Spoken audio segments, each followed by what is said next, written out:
How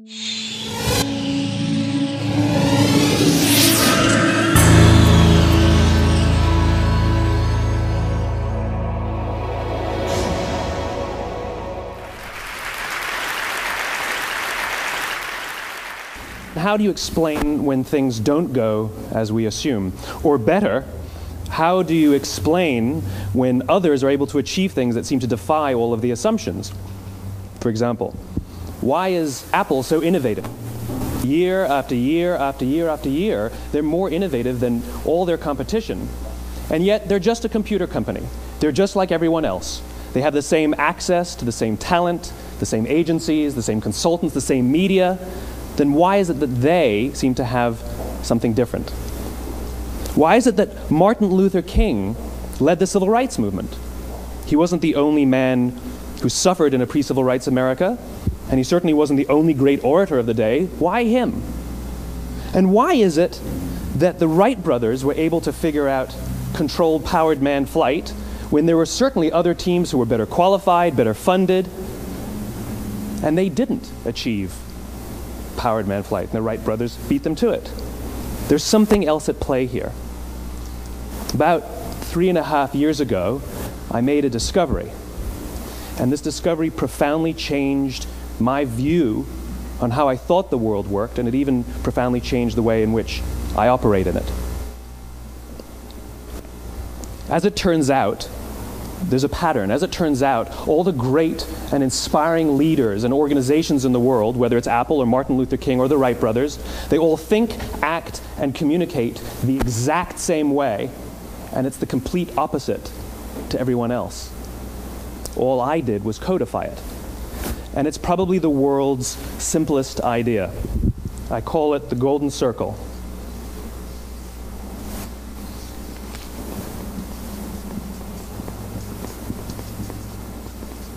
Why, how, what? This little idea explains why some organizations and some leaders are able to inspire where others aren't. Let me define the terms really quickly. Every single person, every single organization on the planet knows what they do, 100%. Some know how they do it, whether you call it your differentiating value proposition or your proprietary process or your USP. But very, very few people or organizations know why they do what they do. And by why, I don't mean to make a profit. That's a result. It's always a result. By why, I mean what's your purpose? What's your cause? What's your belief? Why does your organization exist? Why do you get out of bed in the morning? And why should anyone care? Well, as a result, the way we think, the way we act, the way we communicate is from the outside in. It's obvious. We go from the clearest thing to the fuzziest thing. But the inspired leaders and the inspired organizations, regardless of their size, regardless of their industry, all think, act, and communicate from the inside out. Let me give you an example. I use Apple because they're easy to understand and everybody gets it. If Apple were like everyone else, a marketing message from them might sound like this. We make great computers. They're beautifully designed, simple to use, and user-friendly. Want to buy one? Meh. And that's how most of us communicate. That's how most marketing is done, that's how most sales is done, and that's how most of us communicate interpersonally. We say what we do, we say how we're different or how we're better, and we expect some sort of behavior, a purchase, a vote, something like that. Here's our new law firm. We have the best lawyers with the biggest clients. We have, we always perform for our clients, do business with us. Here's our new car. It gets great gas mileage. It has, leather seats. Buy our car. But it's uninspiring. Here's how Apple actually communicates. Everything we do, we believe in challenging the status quo. We believe in thinking differently. The way we challenge the status quo is by making our products beautifully designed, simple to use, and user-friendly. We just happen to make great computers. Want to buy one? Totally different, right? You're ready to buy a computer from me. All I did was reverse the order of the information. What it proves to us is that people don't buy what you do, people buy why you do it. People don't buy what you do, they buy why you do it. This explains why every single person in this room is perfectly comfortable buying a computer from Apple. But we're also perfectly comfortable buying an MP3 player from Apple, or a phone from Apple, or a DVR from Apple. But as I said before, Apple's just a computer company. There's nothing that distinguishes them structurally from any of their competitors. Their competitors are all equally qualified to make all of these products. In fact, they tried. A few years ago, Gateway came out with flat screen TVs. They're eminently qualified to make flat screen TVs. They've been making flat screen monitors for years.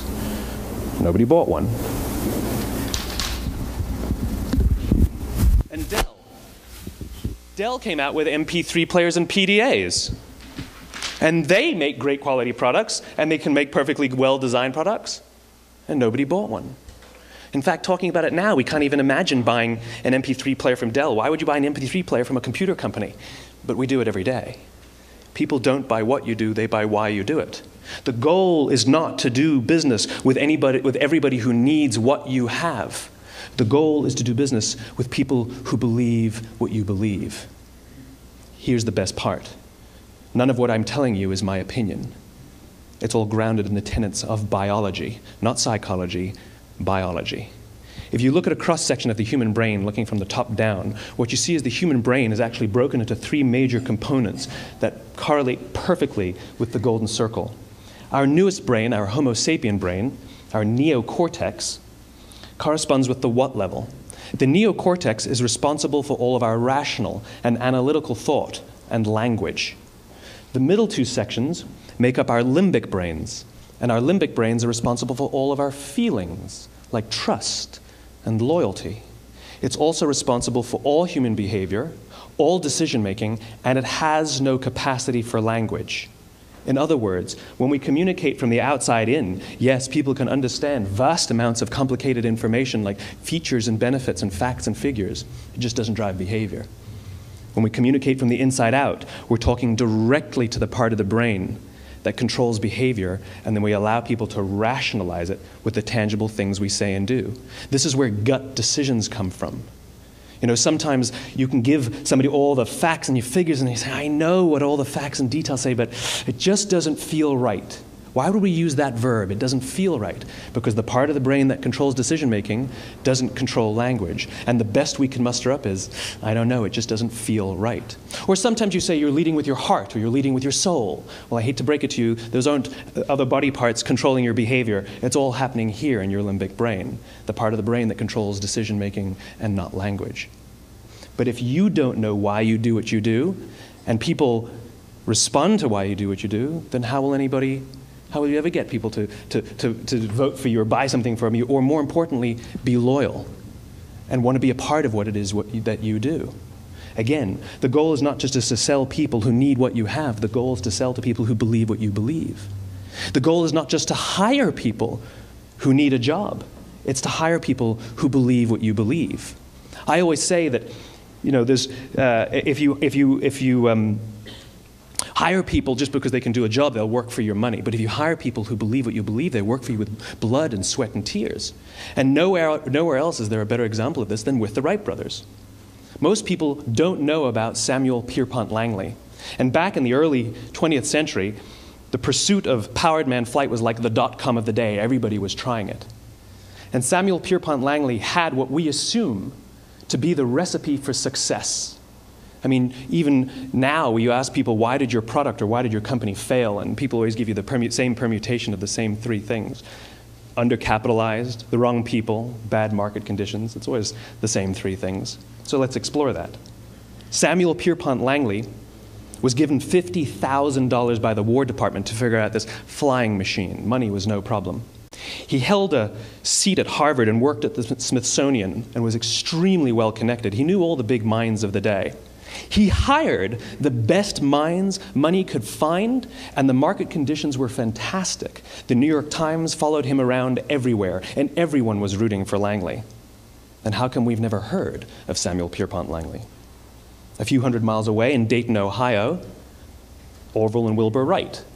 They had none of what we consider to be the recipe for success. They had no money. They paid for their dream with the proceeds from their bicycle shop.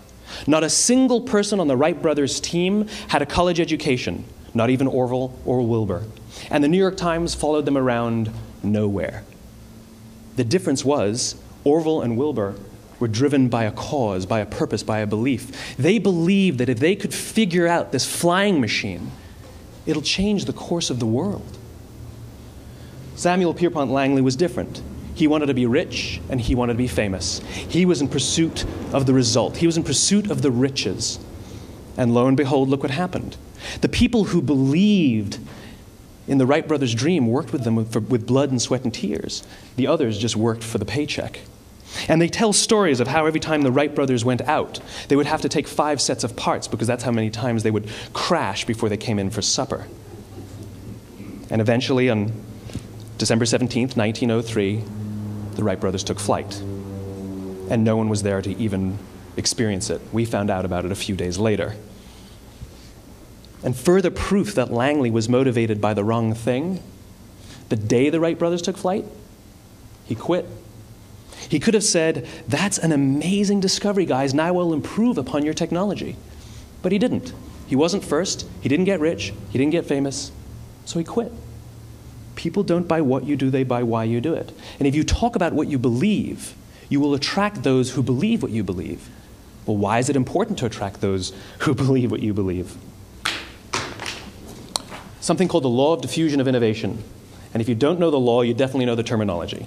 The first 2.5% of our population are our innovators. The next 13.5% of our population are our early adopters. The next 34% are your early majority, your late majority, and your laggards. The only reason these people buy touch-tone phones is because you can't buy rotary phones anymore. We all sit at various places at various times on the scale, but what the law of diffusion of innovation tells us is that if you want mass market success or mass market acceptance of an idea, you cannot have it until you achieve this tipping point between 15 and 18% market penetration, and then the system tips. And I love asking businesses, what's your conversion on new business? And they love to tell you, oh, it's about 10% proudly. Well, you can trip over 10% of the customers. We all have about 10% who just get it. That's how we describe them, right? That's like that gut feeling, oh, they just get it. The problem is, how do you find the ones that just get it before you're doing business with them versus the ones who don't get it? So it's this here, this little gap, that you have to close, as Geoffrey Moore calls it, crossing the chasm. Because you see, the early majority will not try something until someone else has tried it first. And these guys, the innovators and the early adopters, they're comfortable making those gut decisions. They're more comfortable making those intuitive decisions that are driven by what they believe about the world and not just what product is available. These are the people who stood online for 6 hours to buy an iPhone when they first came out, when you could have just walked into the store the next week and bought one off the shelf. These are the people who spent $40,000 on flat-screen TVs when they first came out, even though the technology was substandard. And by the way, they didn't do it because the technology was so great. They did it for themselves. It's because they wanted to be first. People don't buy what you do, they buy why you do it. And what you do simply proves what you believe. In fact, people will do the things that prove what they believe. The reason that person bought the iPhone in the first 6 hours, or stood in line for 6 hours, was because of what they believed about the world and how they wanted everybody to see them. They were first. People don't buy what you do, they buy why you do it. So let me give you a famous example, a famous failure and a famous success of the law of diffusion of innovation. First, the famous failure. It's a commercial example. As we said before a second ago, the recipe for success is money and the right people and the right marketing conditions, right? You should have success then. Look at TiVo. From the time TiVo came out about 8 or 9 years ago to this current day, they are the single highest quality product on the market. Hands down, there is no dispute. They were extremely well funded. Market conditions were fantastic. I mean, we use TiVo as a verb. I TiVo stuff on my piece of junk Time Warner DVR all the time. But TiVo is a commercial failure. They've never made money. And when they went IPO, their stock was at about $30 or $40 and then plummeted, and it's never traded above 10. In fact, I don't think it's even traded above 6, except for a couple of little spikes. Because you see, when TiVo launched their product, they told us all what they had. They said, we have a product that pauses live TV, skips commercials, rewinds live TV, and memorizes your viewing habits without you even asking. And the cynical majority said, we don't believe you, we don't need it, we don't like it, you're scaring us. What if they had said, if you're the kind of person who likes to have total control over every aspect of your life, boy, do we have a product for you. It pauses live TV, skips commercials, memorizes your viewing habits, etc., etc. People don't buy what you do, they buy why you do it, and what you do simply serves as the proof of what you believe. Now let me give you a successful example of the law of diffusion of innovation. In the summer of 1963, 250,000 people showed up on the Mall in Washington to hear Dr. King speak. They sent out no invitations, and there was no website to check the date. How do you do that? Well, Dr. King wasn't the only man in America who was a great orator. He wasn't the only man in America who suffered in a pre-civil rights America. In fact, some of his ideas were bad. But he had a gift. He didn't go around telling people what needed to change in America. He went around and told people what he believed. I believe, I believe, I believe, he told people. And people who believed what he believed took his cause and they made it their own, and they told people. And some of those people created structures to get the word out to even more people. And lo and behold, 250,000 people showed up on the right day, on the right time to hear him speak. How many of them showed up for him? 0. They showed up for themselves. It's what they believed about America that got them to travel on a bus for 8 hours to stand in the sun in Washington in the middle of August. It's what they believed, and it wasn't about black versus white. 25% of the audience was white. Dr. King believed that there are 2 types of laws in this world, those that are made by a higher authority and those that are made by man. And not until all the laws that are made by man are consistent with the laws that are made by the higher authority will we live in a just world. It just so happens that the civil rights movement was the perfect thing to help him bring his cause to life. We followed him not for him, but for ourselves. And by the way, he gave the I have a dream speech, not the I have a plan speech. Listen to politicians now with their comprehensive 12-point plans. They're not inspiring anybody. Because there are leaders and there are those who lead. Leaders hold a position of power or authority, but those who lead inspire us. Whether they're individuals or organizations, we follow those who lead not because we have to, but because we want to. We follow those who lead not for them, but for ourselves. And it's those who start with why that have the ability to inspire those around them or find others who inspire them. Thank you very much.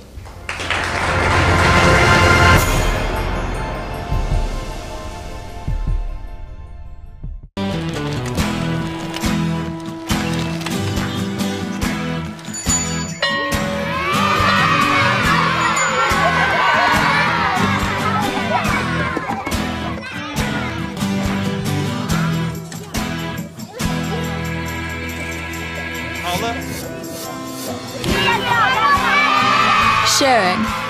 That's video on the Human Network. Siska, welcome to the Human Network.